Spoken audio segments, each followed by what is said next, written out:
Assalamualaikum warahmatullahi wabarakatuh. Alhamdulillah, nahmaduhu wa nasta'inuhu wa nastaghfiruh wa na'udzu billahi min syururi anfusina wa min sayyiati a'malina may yahdihillahu fala mudilla lahu wa may yudlil fala hadiya lahu. Asyhadu an la ilaha illallah wa asyhadu anna Muhammadan abduhu wa rasuluh. Amma ba'du. Yang terhormat Ibu Kepala Sekolah SD Negeri 8 Wonosobo dan yang saya hormati Bapak Ibu Guru beserta staf dan karyawan yang saya banggakan. Alhamdulillahirrahmanirrahim. Pada siang hari ini kita bisa berkumpul dalam acara diseminasi disiplin positif. Dan semoga acara pada siang hari ini berjalan lancar dan tidak ada halangan suatu apapun. Amin. Langsung saja, saya selalu membawa acara akan membacakan susunan acara. Acara yang pertama yaitu pembukaan, acara yang kedua adalah doa, acara yang ketiga sambutan, acara yang keempat acara inti dari diseminasi disiplin positif, dan acara yang terakhir yaitu penutup. Untuk membuka acara pada siang hari ini, mari kita membaca Al-Fatihah bersama-sama. Al-Fatihah.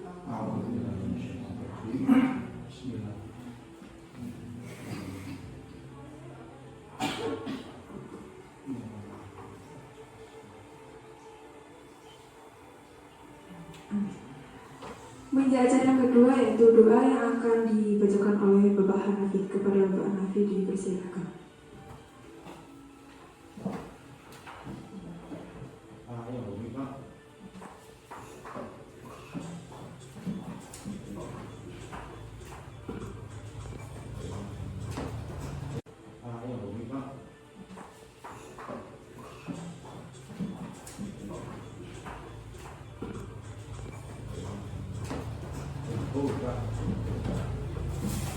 Assalamualaikum warahmatullahi wabarakatuh.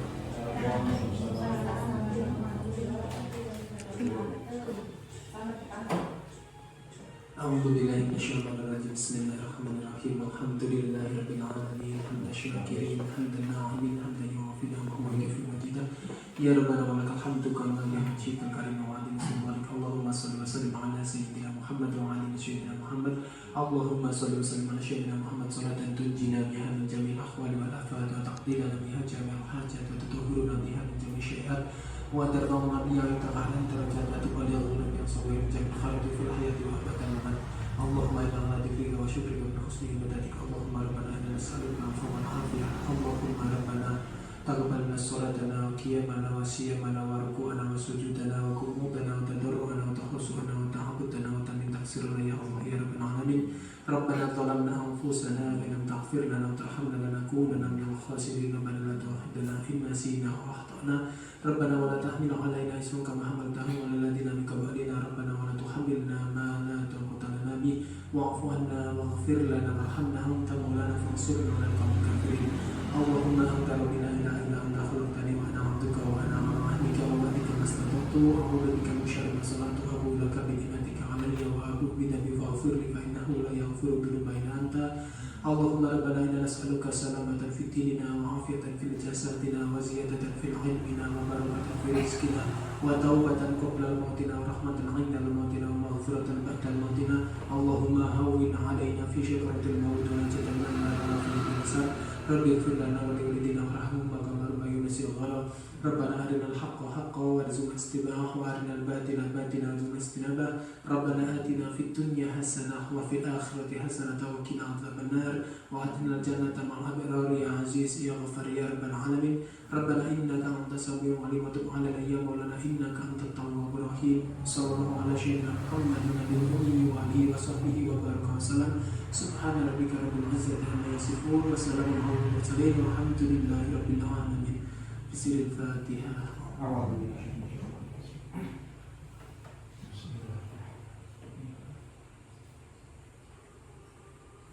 Assalamualaikum warahmatullahi wabarakatuh.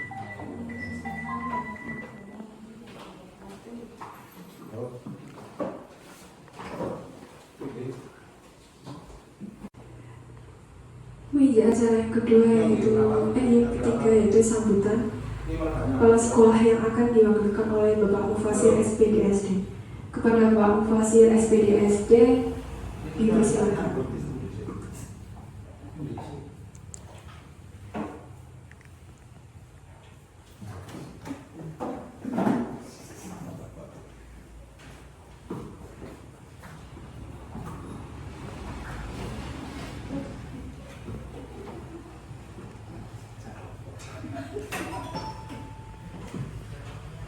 Assalamualaikum warahmatullahi wabarakatuh. Alhamdulillahirabbil alamin wa bihi nasta'in ala umuri dunya waddin wa ala alihi wa sahbihi ajma'in amma ba'du. Yang saya hormati Ibu Kepala Sekolah SD 8 Wonosobo, yang saya hormati ibu-ibu dan bapak guru serta karyawan SD Negeri 8 Wonosobo, yang saya hormati para senior saya, Pak Mawin, yang siji dokter Pak kemudian yang saya hormati juga ibu kita, Ibu Isti Wahyuningsih, selaku calon guru penggerak angkatan 2, angkatan 11. Maaf, dari sini kayak Romawi 2. Angkatan 11 yang saya banggakan.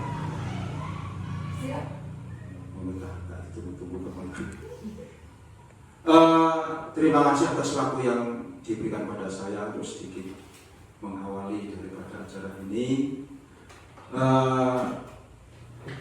Yang pertama dan utama, mari kita senantiasa bersyukur kehadirat Ilahi Rabbi atas segala kenikmatan yang diberikan, dianugerahkan kepada kita semua, sehingga kita semua ini pada saat sekarang ini bisa bertatap muka, berwajah di dalam kerangka diseminasi budaya positif yang akan dipandu nanti oleh Saudari Isti Wahyuningsih. Saya berdoa hanya acaranya bisa lancar, amin. Bisa hasil maksud, amin. Kemudian ke depan apa-apa yang diharapkan oleh Bu Isti bisa terwujud dan bisa bermanfaat ilmunya. Amin. Bagi khususnya Bu Isti dan bagi umumnya pendidikan di khususnya di SD 8 ini, semoga kemudian nanti semoga segala urusan lancar. Saya hanya bisa nyamoni doa, menyikir dalam Al-Quran, arah deh Bu. Rabbana atina, buat dunia ini maksudnya Pak. Rabbana atina min ladunka rahmah wa hayyi lana min amrina rasyada. Sekali lagi, Rabbana atina min ladunka rahmah wa hayyi lana min amrina rasyada. Ya Allah, semoga kita selalu diberikan rahmat Allah dan selalu kita diberikan kemudahan dalam segala urusan, diberi petunjuk oleh Allah Subhanahu wa Ta'ala. Itu saja saya kira, biar tidak terlalu lama. Mohon maaf atas segala kekurangan, segala kesalahan, segala kekeliruan. Wallahul muwaffiq ila aqwamit thoriq. Assalamualaikum warahmatullahi wabarakatuh.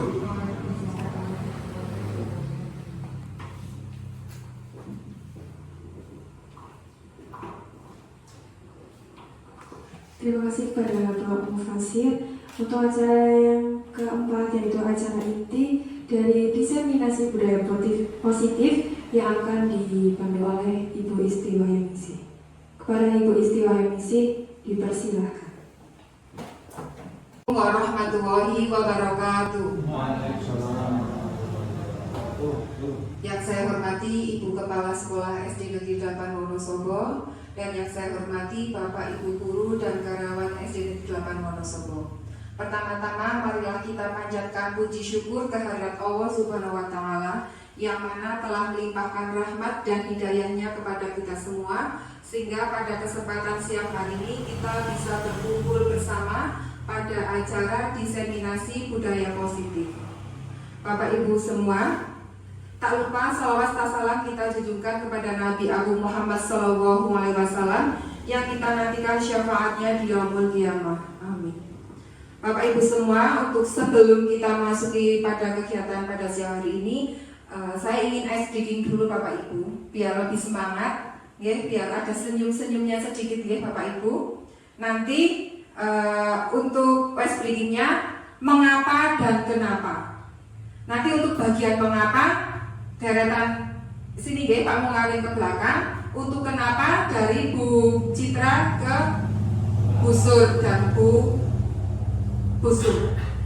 Monggo diawali dari Pak Mungawin. Nanti Pak Om memberi pertanyaan dengan mengapa. Nanti saya akan melemparkan dengan guru yang kenapa. Dijawab dengan yang kenapa. Oke, monggo Pak Mungawin. Oke, contohnya gini. Mengapa sekolah kita bersih? Terus nanti yang menjawab terserah kalian mau menjawab apa. Karena guru-gurunya cantik. Oke, bisa seperti itu. Atau karena Pak Mufasir ganteng, ya, contohnya seperti itu. Monggo Pak Mungawin. Terima kasih waktu yang diberikan pada saya untuk mengisi briefing ya, briefing Pak Mufasir. Mengapa sekolah kita diadakan pembiasaan pagi? Busuk.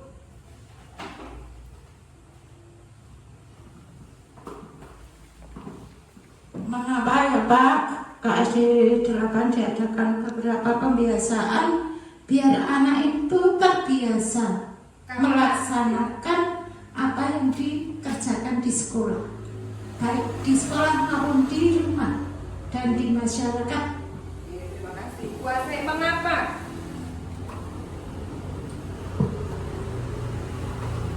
Mengapa kita masih betah di SD Negeri 8 Wonosobo? Busur. Karena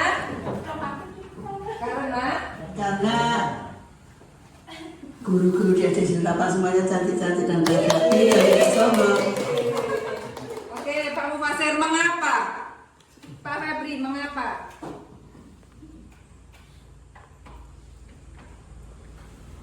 Mengapa?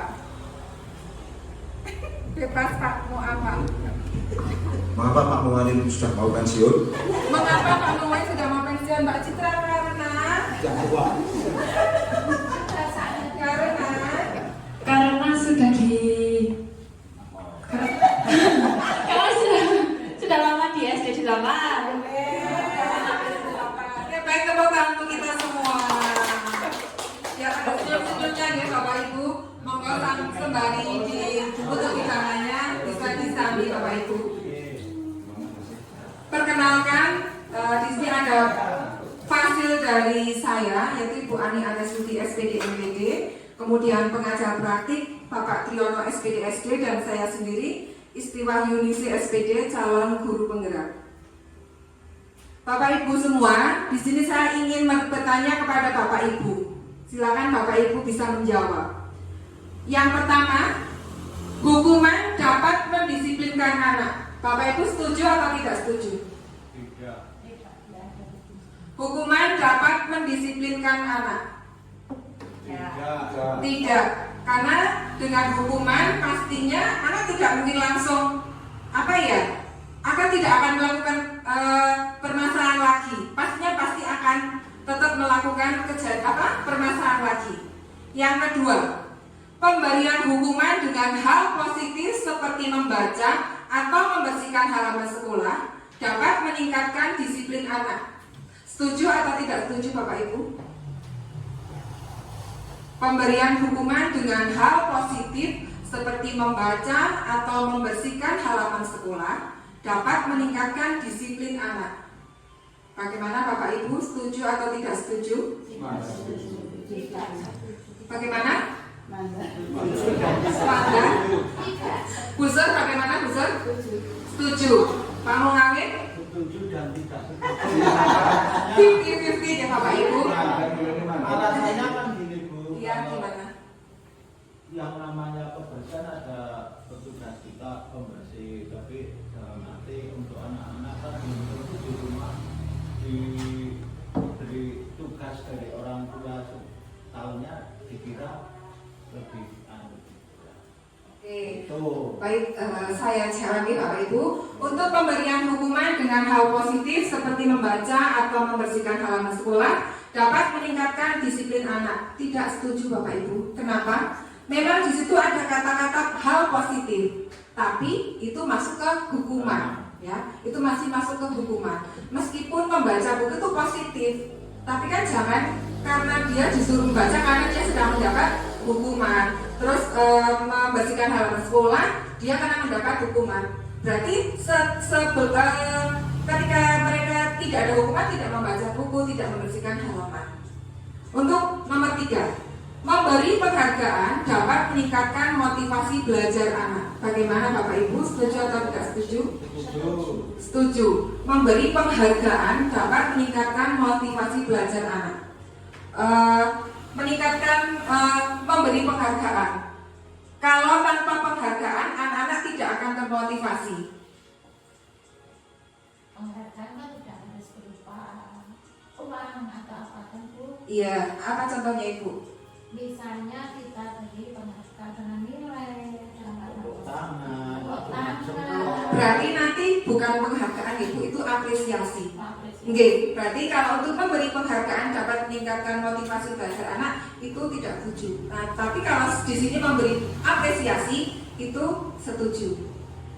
Kita saling belajar bersama, gitu Bapak Ibu. Mungkin kalau saya salah, saya mohon maaf. Kita belajar bersama. Untuk yang keempat, guru harus mampu memberikan solusi bagi setiap siswa yang bermasalah. Guru harus mampu memberikan solusi bagi setiap siswa yang bermasalah. seharusnya, tapi kan tidak. Ya, tidak seharusnya Ibu, karena kadang kita tidak bisa menyelesaikan permasalahan sendiri. Kita butuh orang lain. Kita berkolaborasi dengan guru-guru lain. Yang kelima, guru berperan sebagai teman bagi siswa. Bagaimana Bapak Ibu? Tidak setuju, sebaiknya bukan menjadi teman, tapi menjadi apa Bapak Ibu? Manajer. Ya Bu Asih? Apa Bu Asih? Menjadi fasilitator, menjadi fasilitator. Oh, pelayan untuk murid kita, untuk siswa kita. Oke Pak. Boleh monggo kali dikedapi.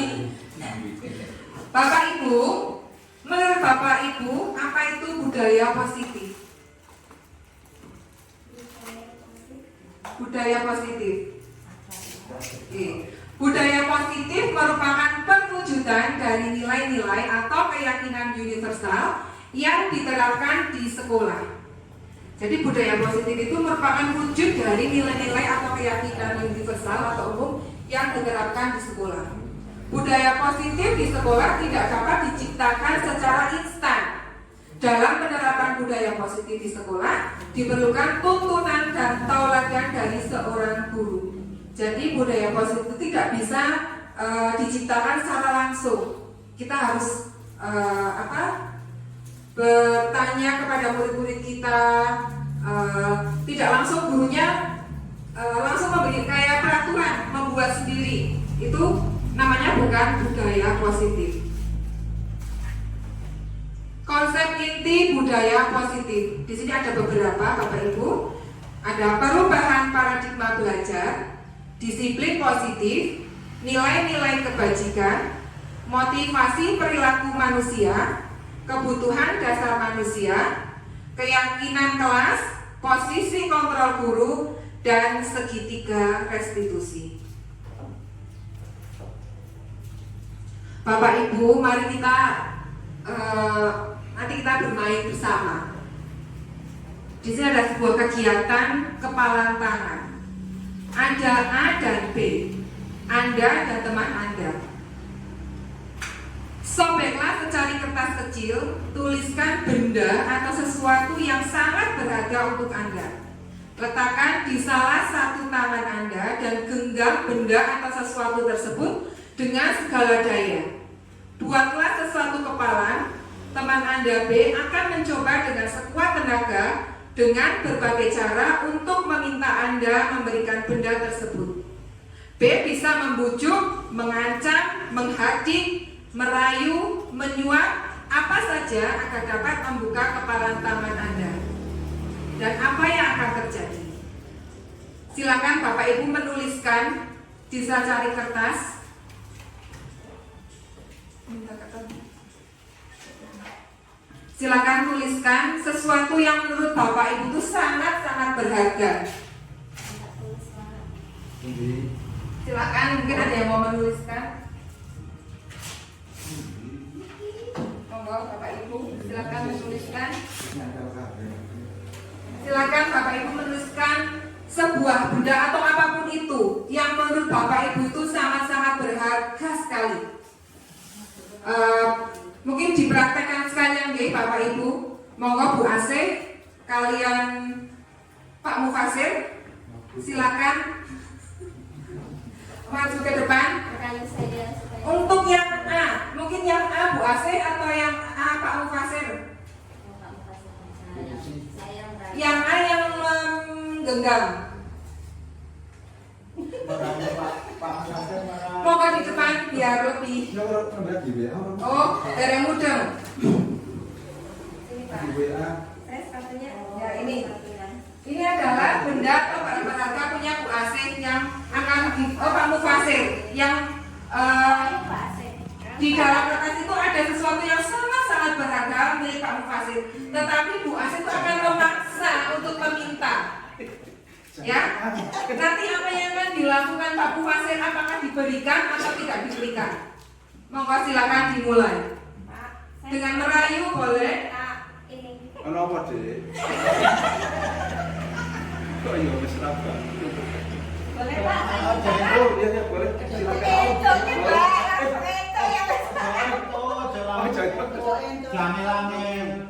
Oh iya.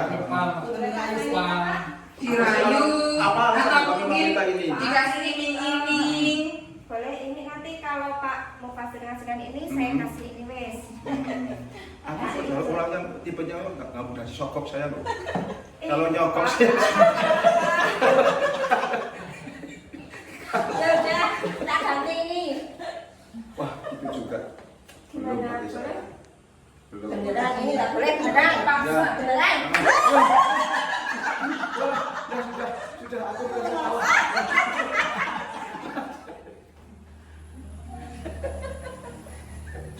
Baik, terima kasih tepuk tangan untuk kita semua. Tadi Bu Asih sudah mencoba merayu Pak Mufasir dan Pak Mufasir tetap tidak mau memberikan sesuatu yang ada di kepalan tangannya. Dikasih jajan tidak mau, dikasih HP nggak mau, sampai dipaksa untuk membuka genggamannya. Nah, itu berarti yang mempunyai posisi kontrolnya siapa Bapak Ibu? Apakah si A atau si B? Kita sendiri atau orang lain menurut Bapak Ibu?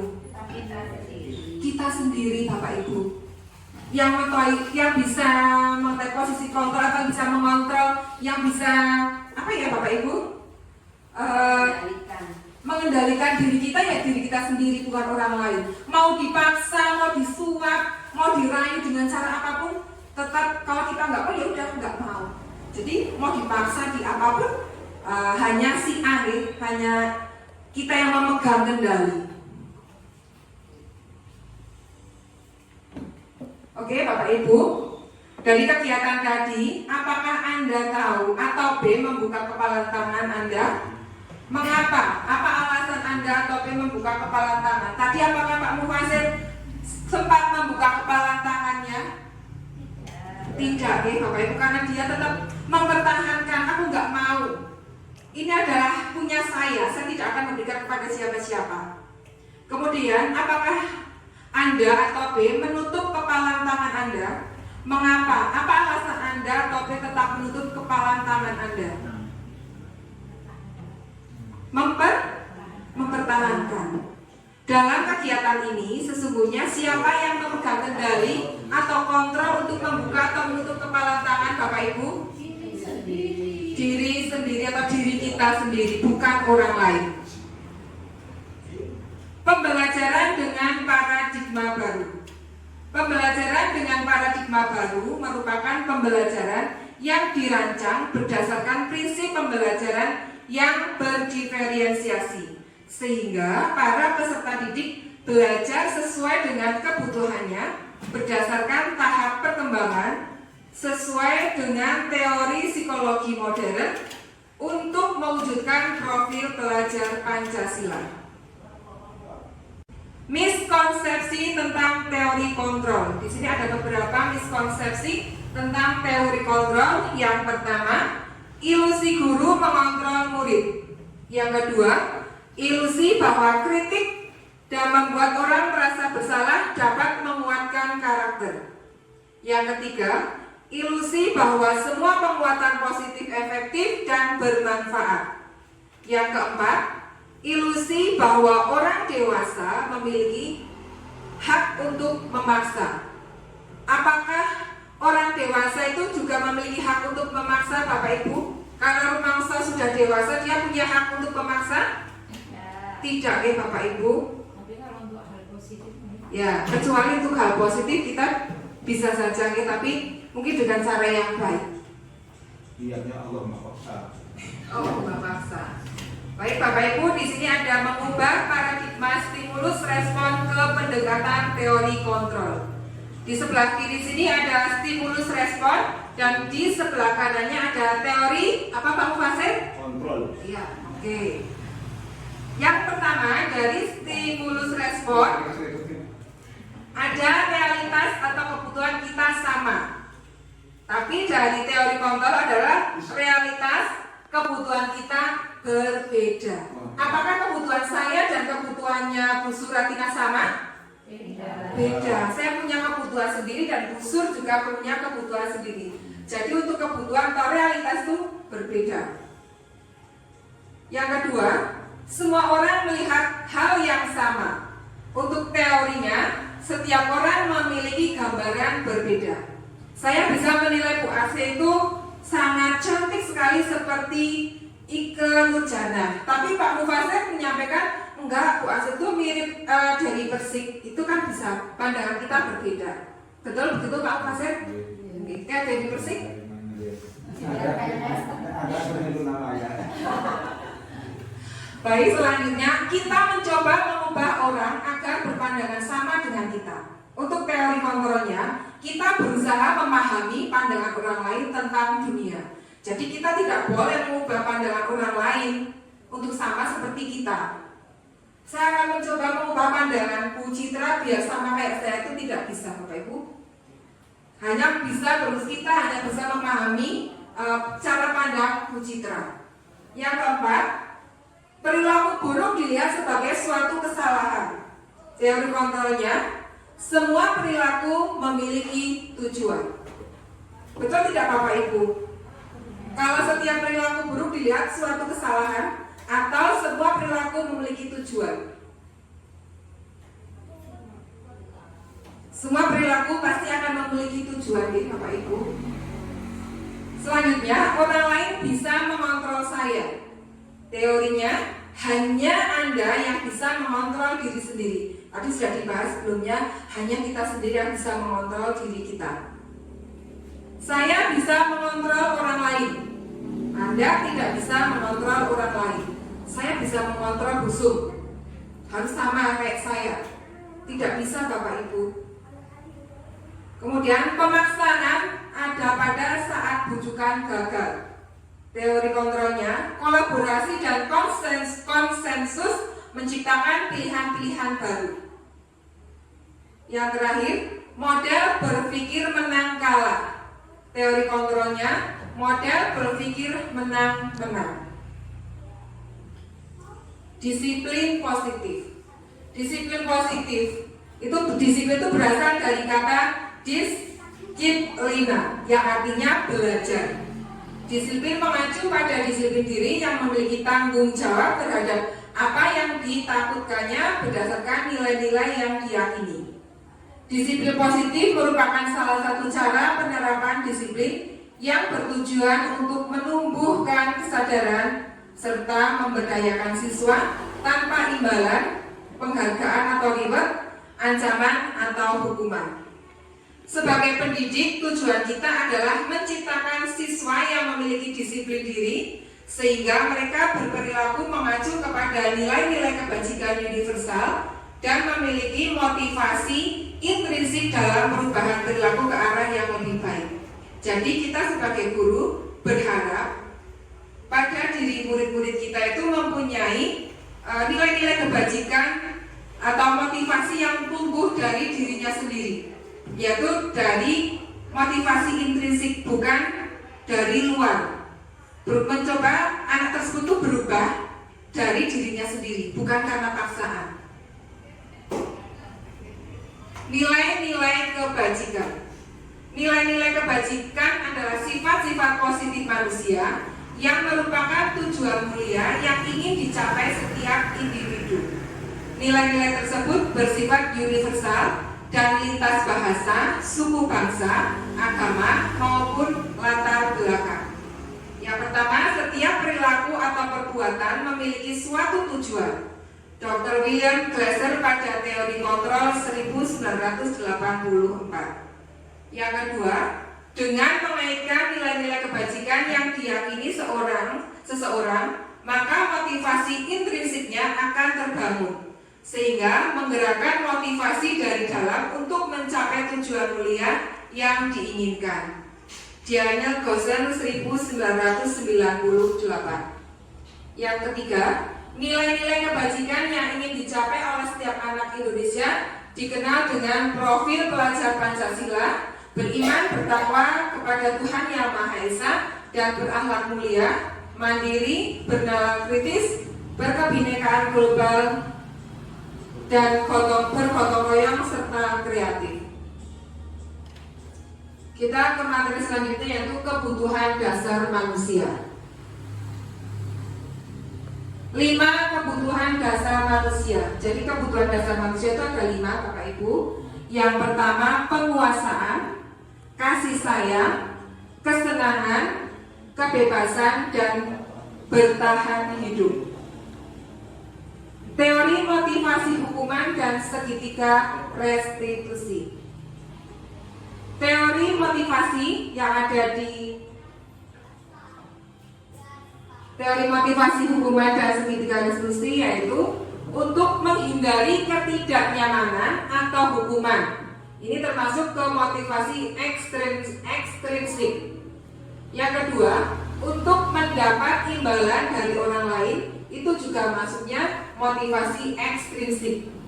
Yang ketiga, untuk menghargai diri sendiri, itu adalah motivasi intrinsik. Jadi yang kita harapkan nantinya, kita bisa menumbuhkan anak-anak dengan teori yang ketiga, yaitu untuk menghargai diri sendiri. Jadi motivasinya berasal dari diri anak sendiri. Baik, mari kita jawab bersama-sama ya, Bapak Ibu. Di sini ada tindakan dari guru dan ada hukuman atau konsekuensinya.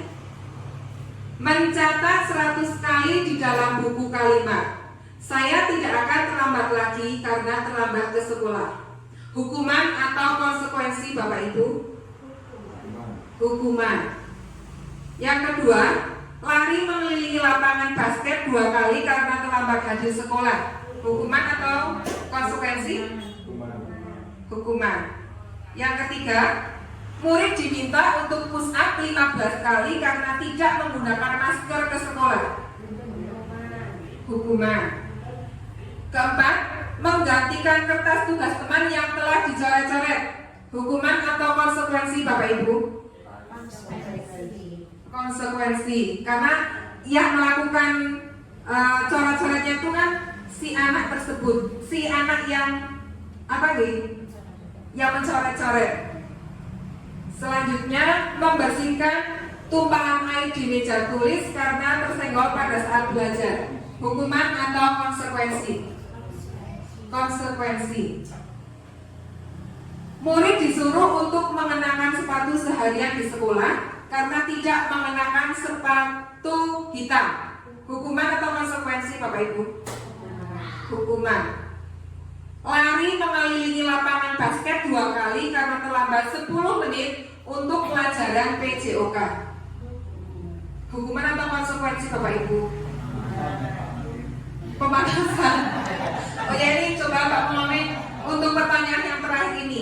Lari mengelilingi lapangan basket 2 kali karena terlambat 10 menit untuk pelajaran dengan PJOK. Menurut Pak Mungawin, hukuman atau konsekuensi? Itu kalau terlambat termasuk hukuman, tapi nek lari 2 kali ya biasanya pemanasan. Biasanya kalau Pak Mungawin lari untuk pemanasan. Kalau menurut saya ini konsekuensi karena di sini ada pelajaran PJOK. Tapi mari kita lihat bersama Bapak untuk jawabannya. Tadi hukuman, konsekuensi ya. Yang terakhir konsekuensi. Berarti boleh Pak. Nanti jenengan kalau ada anak yang terlambat masuk di pembelajaran Pak Mungawin di olahraga untuk mengelilingi lapangan sekolah. Itu kan juga masuk ke olahraga di Pak Mungawin. Iya, pemanasan. Iya, dianggap pemanasan. Oke, kita ke perbedaan hukuman, konsekuensi, dan restitusi. Di dalam hukuman tidak terencana. Kadang langsung nih Bapak Ibu, kadang pada saat anak melakukan kesalahan kita langsung memberi hukuman. Itu tidak terencana. Kadang kita ingin nyapu, membersihkan toilet atau buang sampah, itu langsung. Kemudian tiba-tiba murid tidak tahu apa yang terjadi atau tidak dilibatkan. Hanya gurunya saja yang membuat atau hukuman itu. Bersifat satu arah. Ya, bersifat satu arah Bapak Ibu, yang buat hanya gurunya saja. Hukuman terasa menyakitkan. Biasanya kalau hukuman menyakitkan anak-anak tidak Bapak Ibu. Bagaimana Bu Sur? Karena membuat hukuman tidak Bu Sur atau sekarang sudah berubah menjadi konsekuensi. Konsekuensi Bapak Ibu. Sekarang alhamdulillah kita semua sudah menggunakan bukan lagi hukuman. Kemudian berubah hukuman fisik atau psikis. Biasanya apa Bapak Ibu? Contohnya kalau menggunakan hukuman fisik atau psikis, disuruh apa si anak? Push up, busum ini ya. Yang tidak bisa baca disuruh push up, busum. Tidak nih busum. Untuk konsekuensi, yaitu terencana atau disepakati sesuai peraturan. Jadi sebelumnya kita membuat seperti keyakinan kelas, kemudian ada konsekuensinya bagi yang tidak mematuhi dari peraturan atau bukan peraturan sih, apa keyakinan kelas. Murid tetap dibuat tidak nyaman. Mungkin dalam konsekuensi itu masih ada seorang murid yang tidak nyaman dengan konsekuensinya itu. Yang ketiga, sikap guru selalu memonitor murid. Jadi guru memonitor murid agar tidak melakukan kesalahan. Yang ketiga adalah restitusi, proses menciptakan kondisi bagi murid untuk memperbaiki kesalahan. Yang kedua, proses kolaboratif yang mengajarkan untuk mencari solusi sendiri. Jadi guru dan murid itu berkolaborasi bersama untuk mencari solusinya. Jadi kita lebih baik tidak menggunakan yang hukuman. Itu sangat sudah tidak boleh nih Bapak Ibu, karena hukuman memang sudah tidak boleh dilakukan. Kita sebagai guru mungkin konsekuensi masih kita menghindari hukuman, tapi kita menggunakan konsekuensi atau kita menggunakan restitusi, itu yang lebih baik dari konsekuensi. Tapi untuk setiap permasalahan itu tidak diwajibkan semua sebenarnya untuk menggunakan restitusi. Kadang ada kesalahan-kesalahan yang melebihi tidak bisa menggunakan restitusi. Kemarin yang saya pelajari itu restitusi untuk permasalahan yang besar. Ada yang menanyakan, kadang tidak bisa menggunakan restitusi, berarti kita bisa menggunakan, kalau permasalahan besar bisa menggunakan kolaborasi dengan kepala sekolah atau guru lain yang ada di sekolah itu. Kalau kita hanya menggunakan restitusi ini untuk permasalahan besar, tidak. Kadang ada miskonsepsi atau miskomunikasi dari pengertian hukuman, konsekuensi, dan restitusi. Ciri-ciri restitusi. Yang pertama, memperbaiki hubungan. Yang kedua, bukan untuk menebus kesalahan, namun untuk belajar dari kesalahan. Yang ketiga, tawaran bukan paksaan. Selanjutnya, restitusi menuntut untuk melihat ke dalam diri. Restitusi mencari kebutuhan dasar yang mendasari tindakan. Restitusi diri adalah cara yang paling baik.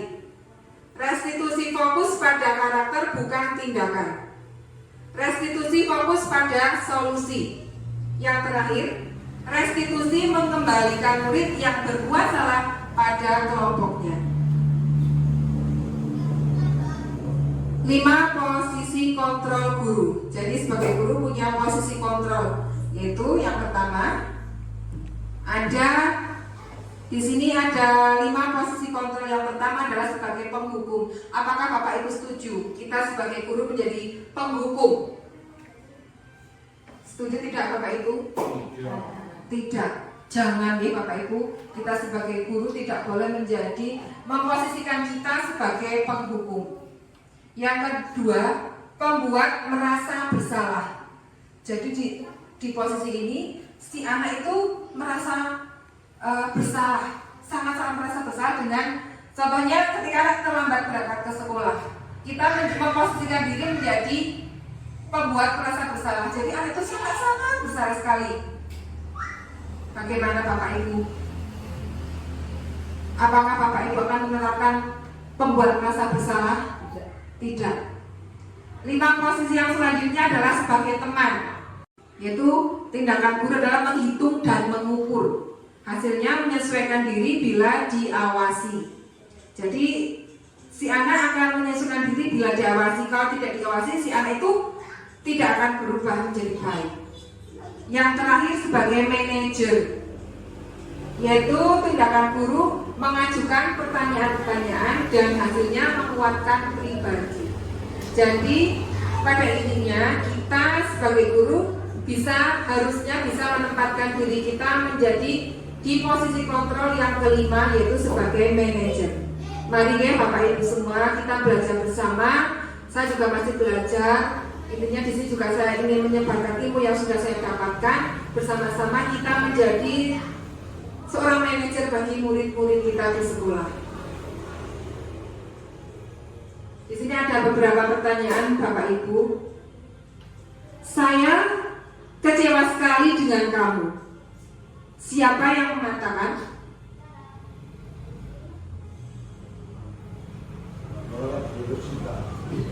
Orang yang diputus cinta. Di sini Bapak Ibu. Saya kecewa sekali dengan kamu. Tadi kan ada 5 posisi kontrol Bapak Ibu. Yang mengatakan adalah pembuat orang merasa bersalah. Yang kedua, kamu tidak pernah benar melakukannya sebagai penghukum. Ayolah lakukan demi ibu bapak, yaitu posisi kontrolnya menjadi teman. Apakah kamu mau mendapatkan stiker bintang hari ini? Kalau nggak dikasih stiker berarti anak itu nggak manut. Itu sebagai pemantau. Bagaimana kamu bisa menyelesaikan masalah ini? Sebagai manajer. Kemudian kamu selalu yang paling terakhir. Kasihan sekali Bapak Ibu, kalau kata-kata itu selalu muncul. Bahkan lebih dari itu, kata-kata yang kamu selalu yang paling terakhir. Bahkan saya pribadi juga seringkali mungkin masih melakukan hal-hal seperti itu. Tapi sedikit saya akan merubah. Saya akan menjadi seorang manajer bagi anak murid saya. Baik Bapak Ibu, mari kita saksikan bersama video.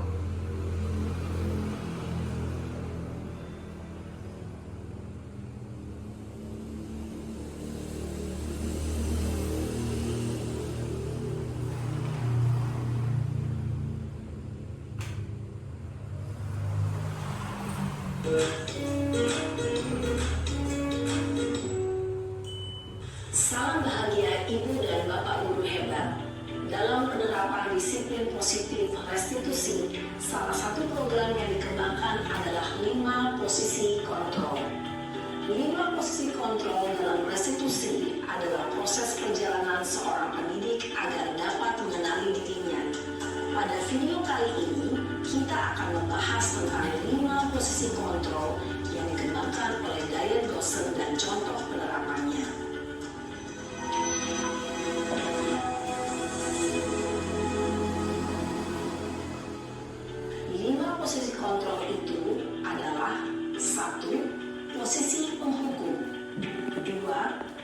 posisi pembuat merasa bersalah. 3. Posisi teman. 4. Posisi pemantau atau monitor. Dan 5. Posisi manajer. Untuk lebih memahami kelima posisi tersebut, mari kita saksikan kasus Naren yang terlambat hadir 20 menit di sekolah dan melihat bagaimana kelima posisi kontrol dalam menghadapi masalah tersebut.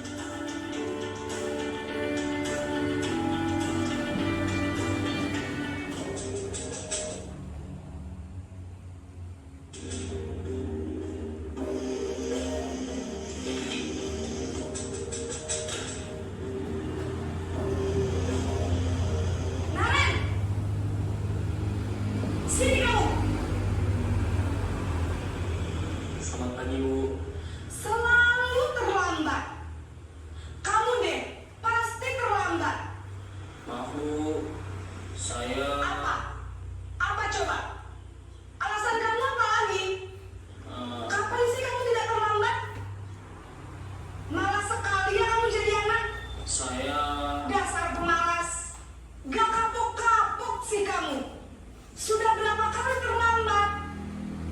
Sana, kamu keliling lapangan basket 2 kali. Kenapa saya harus ke lapangan basket, Bu? Kenapa? Kamu melawan ibu. Berani-beraninya jawab. Sudah terlambat, masih berani jawab pula. Sekarang, keliling lapangan basket 5 kali sekalian. Biar kapok. Cepat. Pergi sana ke lapangan basket. Posisi penghukum biasanya berbicara dengan nada tinggi, menghardik, menunjuk-nunjuk, menyakiti, dan menyindir.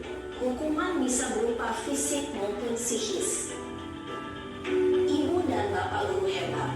Dampak yang terjadi pada murid ketika guru berada pada posisi penghukum adalah murid cenderung akan memberontak, bahkan menyimpan dendam.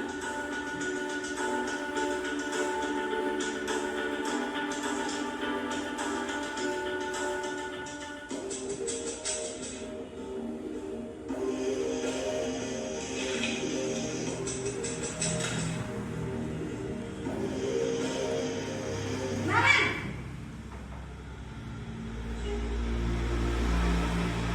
Selamat pagi, Bu. Naren! Kamu kenapa terlambat lagi, nak? Ya Tuhan, Naren.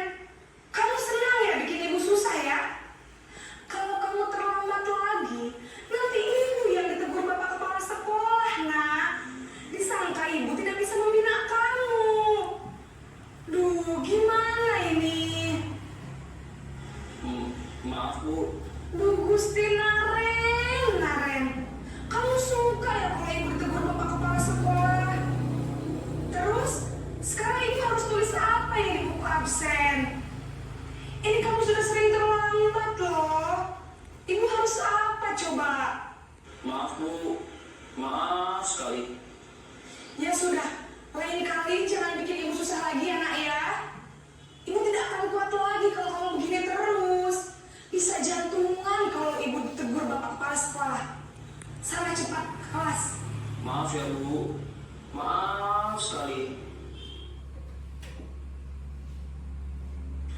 Posisi pembuat rasa bersalah berbicara dengan nada tenang, cenderung lembut, namun kata-kata yang diutarakan membuat murid merasa menjadi orang yang gagal, memandang buruk dirinya sendiri, merasa tidak berharga, dan tidak sanggup membahagiakan orang lain.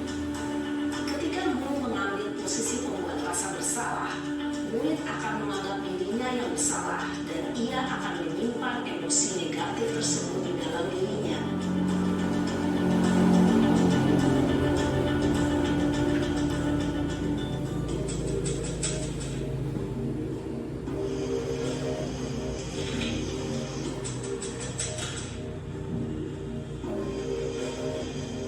Naren!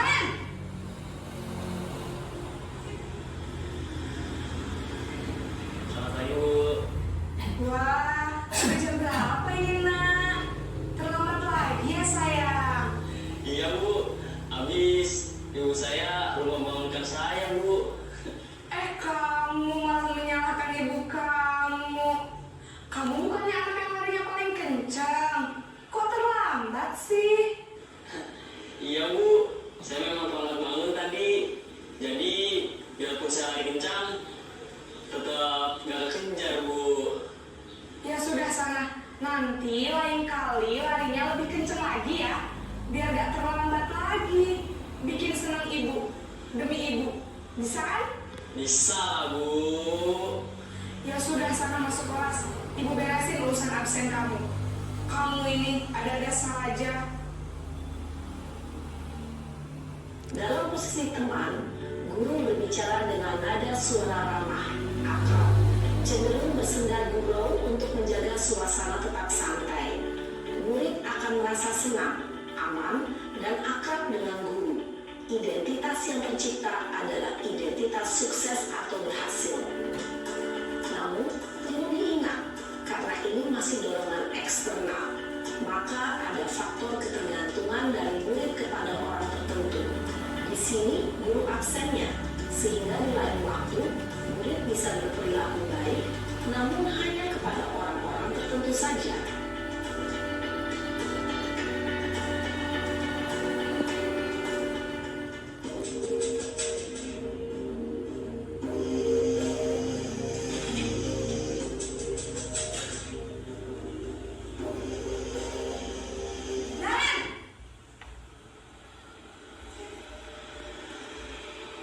Selamat pagi, Bu. Naren, apa peraturan sekolah kita tentang jam berapa kita harus masuk sekolah, nak? Kita harus di sekolah jam 7, Bu. Iya betul, sekarang sudah jam 7.20. Naren sudah tahu konsekuensinya jika terlambat hadir. Paham, Bu. Saya harus tinggal kelas pas jam istirahat selama 20 menit. Iya benar, konsekuensinya demikian. Jadi nanti jam 9.30 pas istirahat, kamu harus tinggal di kelas, kerjakan tugas tambahan untuk ketertinggalan kamu, ya? Baik, Bu. Posisi pemantau mengandalkan penghitungan atau data untuk mengontrol murid. Guru mengarahkan murid berdasarkan peraturan dan konsekuensi. Seorang pemantau menunjukkan bahasa tubuh dan ekspresi wajah yang datar dan cenderung formal.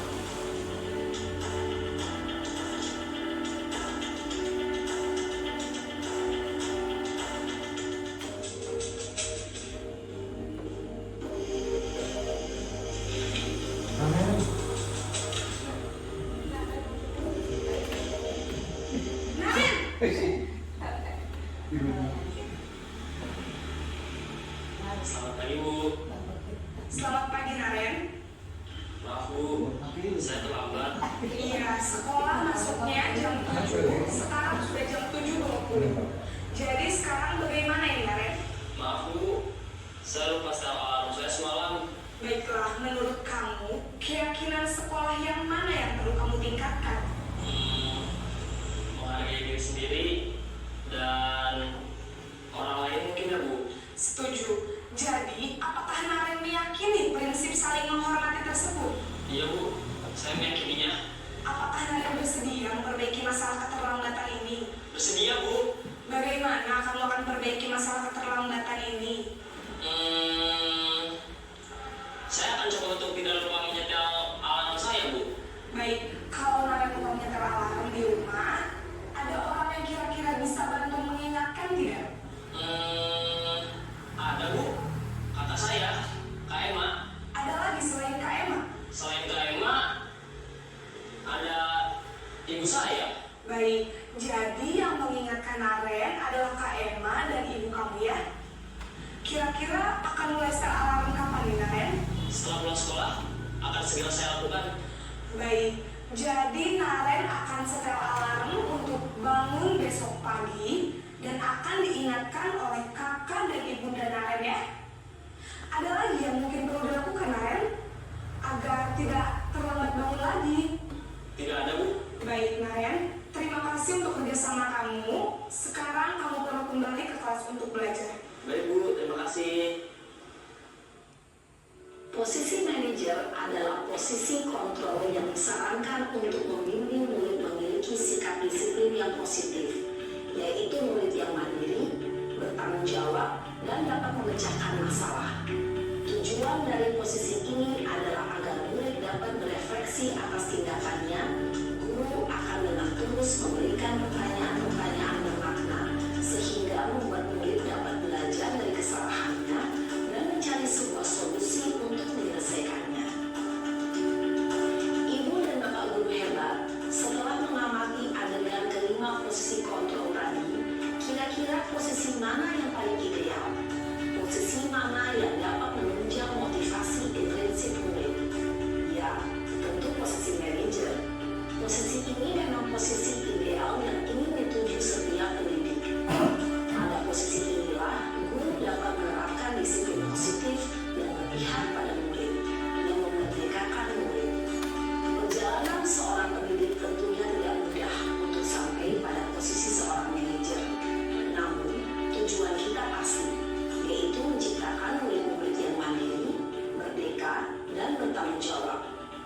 Semoga penggambaran 5 posisi kontrol yang telah diperlihatkan ini dapat menjadi ajang refleksi bagi kita semua, agar dapat terus mengasah dan menerapkan disiplin positif yang memerdekakan murid. Mari terus berlatih dan bersemangat. Selamat menerapkan. Salam dan bahagia Ibu dan Bapak Guru hebat.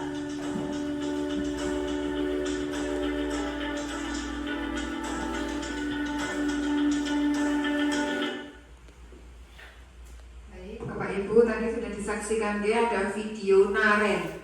Apakah ada murid Bapak Ibu yang bernama Naren? Tidak, nih. Dan apakah Bapak Ibu dari 5 posisi kontrol tadi yang pernah Bapak Ibu lakukan? Pada posisi kontrol yang mana Bapak Ibu? Yang pertama, sebagai penghukum atau sebagai teman, sebagai manajer, atau sebagai merasa bersalah. Kamu kok telat terus. Memang Pak Kawin seperti itu. Oh iya Pak Kawin? Iya, Jun kamu kok telat terus. Setiap hari Senin kita nggak pernah. Itu alasannya kenapa Pak? Bapak ini ketemu aku. Oh, yang salah berarti bapaknya itu. Oke Bapak Ibu, mari kita mencoba bersama-sama untuk memposisikan diri kita menjadi seorang manajer bagi anak murid kita. Mungkin di posisi manajer ini sebenarnya anak itu sendiri yang memecahkan masalahnya. Kayak tadi pas di video yang posisi manajer itu kan kita memberikan stimulus, kita memberikan pertanyaan kepada si anak yang terlambat tadi. Kenapa? Apa alasannya? Biar mereka atau anak itu yang menjawab dan memecahkan permasalahannya. Kalau sudah tahu alasannya seperti ini, terus kamu harusnya bagaimana? Apa yang harusnya kamu lakukan? Jadi di posisi manajer ini kita bisa membuat anak tersebut menjadi mandiri dan bisa menyelesaikan permasalahannya. Baik, kita ke keyakinan kelas. Bapak Ibu, mengapa tidak peraturan saja? Mengapa harus keyakinan kelas? Mengapa kita memiliki peraturan harus menggunakan helm bila mengendarai kendaraan roda 2? Mengapa Bapak Ibu? Itu untuk apa sih? Mengapa kita memiliki peraturan harus menggunakan helm bila mengendarai kendaraan roda 2? Untuk apa Bapak Ibu? Keamanan, untuk keselamatan. Yang kedua, mengapa kita memiliki peraturan 3M, menggunakan masker, mencuci tangan, dan menjaga jarak 1,5 meter? Itu kenapa? Untuk apa Bapak Ibu? Untuk kesehatan. Untuk mendukung motivasi intrinsik, kembali ke nilai-nilai keyakinan-keyakinan, lebih menggerakkan seseorang dibandingkan mengikuti serangkaian peraturan-peraturan. Segitiga restitusi. Bapak Ibu, pada segitiga restitusi ini ada validasi tindakan yang salah, kemudian menanyakan keyakinan, dan menstabilkan identitas. Dari validasi tindakan yang salah itu, ada kamu tentunya punya alasan mengapa melakukan itu. Adakah cara yang lebih efektif untuk mendapatkan apa yang kamu butuhkan? Pada menstabilkan identitas, ada setiap orang pasti pernah melakukan kesalahan. Kamu bukan satu-satunya yang pernah melakukan ini. Pada menanyakan keyakinan kelas apa yang telah kita sepakati? Kamu ingin menjadi orang yang seperti apa? Saya akan menampilkan segitiga restitusi yang sudah saya praktekkan.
Baik, demikian tadi adalah segitiga restitusi yang sudah saya praktekkan Bapak Ibu.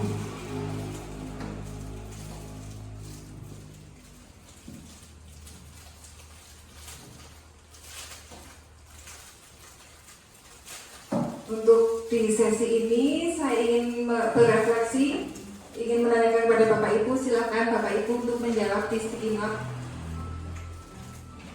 Silakan Bapak Ibu menuliskan apa perasaan Bapak Ibu setelah melaksanakan kegiatan hari ini dan apa hal baru yang sudah Bapak Ibu pelajari pada hari ini, dan yang ketiga, hal yang akan dilakukan setelah kegiatan ini.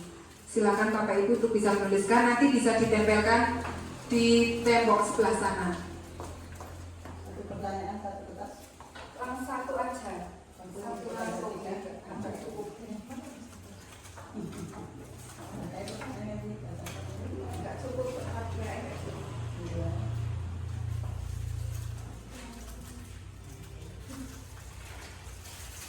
Pas ya Bu. Mohon nanti langsung ditempelkan di Bapak Ibu. Kalau di sini kok tidak ada gimana? Di sana kan Bapak Ibu. Nanti yang sudah bisa disampaikan juga di depan.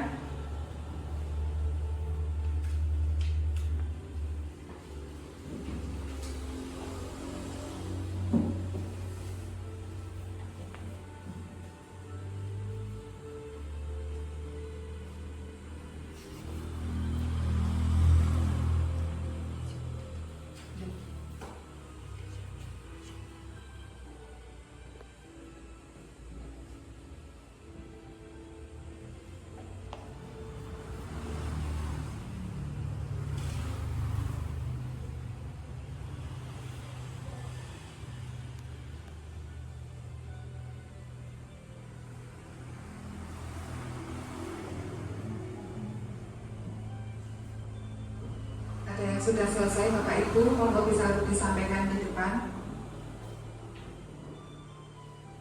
Pak Febri sudah, Pak Febri?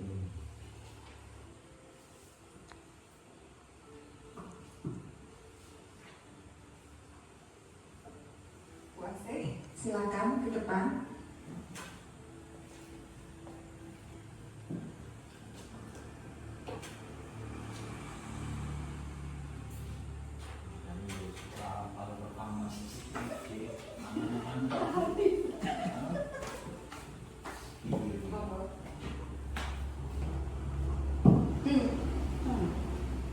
Assalamualaikum warahmatullahi wabarakatuh.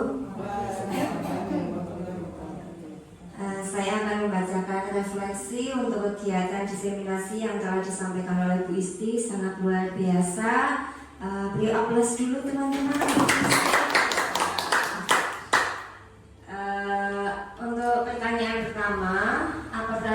Ibu setelah melaksanakan kegiatan hari ini. Saya merasa senang, merasa bahagia karena mendapat tambahan ilmu Bu Isti. Ilmu yang diberikan Bu Isti hari ini sangat bermanfaat untuk kita sebagai seorang guru. Kemudian yang kedua, apa hal baru yang sudah Bapak Ibu pelajari pada hari ini? Saya menjadi tahu di mana posisi kontrol saya sebagai guru saat ini. Tadi Bu Isti menyampaikan bahwa kontrol terbaik seorang guru adalah sebagai manajer, tapi ternyata sampai saat ini saya belum mampu untuk menjadi manajer itu.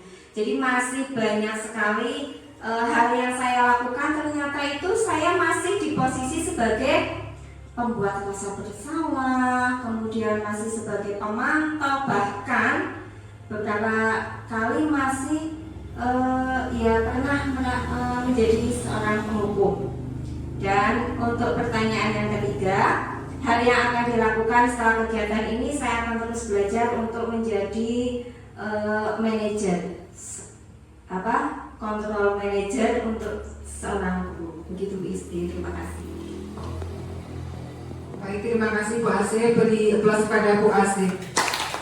Selanjutnya monggo satu lagi, Pak Mufasir, monggo untuk menyampaikan refleksinya. Busur, monggo Busur, silahkan. Bisa ditempelkan, mau ditempelkan di sini atau di sana, Bapak Ibu? Oke, di tembok. Monggo Busur. Assalamualaikum warahmatullahi wabarakatuh. Waalaikumsalam warahmatullahi wabarakatuh. Terima kasih kepada Bu Isti, calon guru penggerak kita yang luar biasa. Untuk pertanyaan pertama, perasaan saya yaitu saya sangat merasa terinspirasi dan termotivasi dalam menambah ilmu untuk saya yang sangat bermanfaat ini. Untuk yang kedua, ini sangat juga ilmu yang sangat luar biasa karena ternyata guru itu ada suatu kontrol bisa menjadi seorang manajer. Ya, ini untuk selama ini memang belum bisa, terus terang malah bisa di kelas 1 belum bisa untuk menjadi seorang manajer. Tapi saya berusaha untuk melaksanakan ini sedikit demi sedikit, insya Allah nanti akan tetap saya laksanakan. Dan untuk pertanyaan yang ketiga, hal yang akan saya lakukan tentunya saya ingin jadi seorang manajer. Ya, terima kasih Bu Isti. Terima kasih Bu Sur. Waalaikumsalam warahmatullahi wabarakatuh. Baik, terima kasih Bu Sur. Tepuk tangan untuk Bu Sur. Baik, terima kasih Bapak Ibu. Sekarang kita sudah di penghujung acara. Dari awal hingga akhir saya di sini memberikan bersama-sama belajar bersama dalam kegiatan diseminasi budaya positif. Ada kurang lebihnya saya mohon maaf dan sudah meminta waktunya Bapak Ibu sampai siang seperti ini, saya mohon maaf sekali. Semoga apa yang sudah kita pelajari bersama di sini semoga bisa bermanfaat dan bisa kita terapkan bersama-sama. Ada kurang lebihnya saya mohon maaf yang sebesar-besarnya. Wassalamualaikum warahmatullahi wabarakatuh. Waktu saya kembalikan kepada pembawa acara.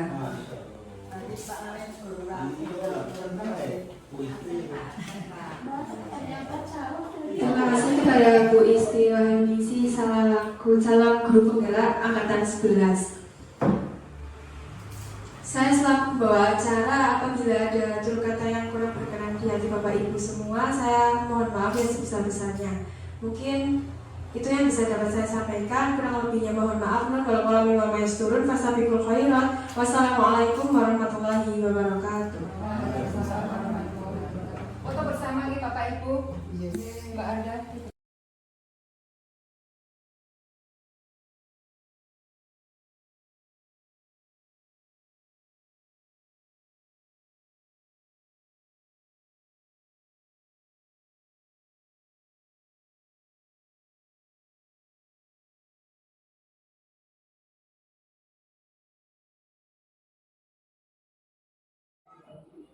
Baik, terima kasih. Selamat pagi anak-anak semua.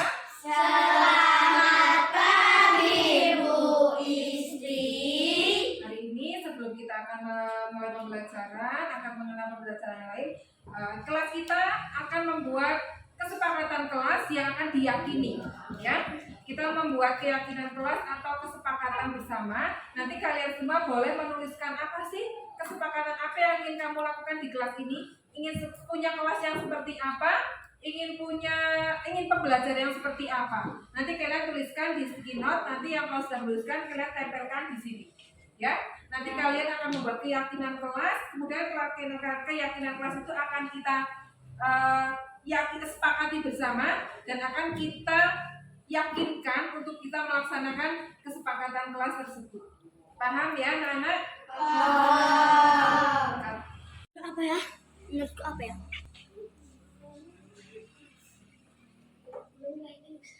Yakinan kelas maksudnya apa ya? Kesepakatan. Kesepakatan Bu? Apa ya?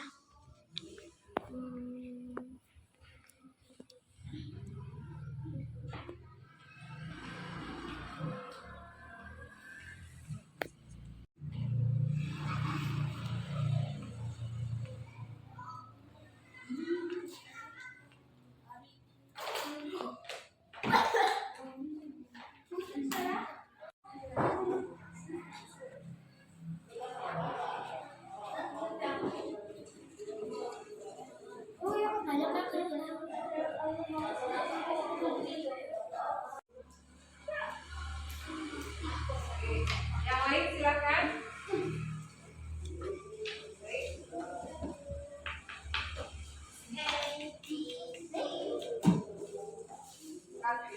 Terus saya menjelaskan. Kemudian aku ingin baik, sopan santun, patuh kepada guru, tidak ada pertengkaran, tidak makan saat pelajaran, tidak makan pas pelajaran. Aku ingin tertib, sopan santun, tidak makan saat pelajaran, tidak memotong pembicaraan, tidak membuli. Oke, baik, tertib, sopan santun, tidak makan saat pelajaran, tidak memotong pembicaraan guru, kelas tetap bersih, taat kepada peraturan sekolah, sopan dilarang berisik.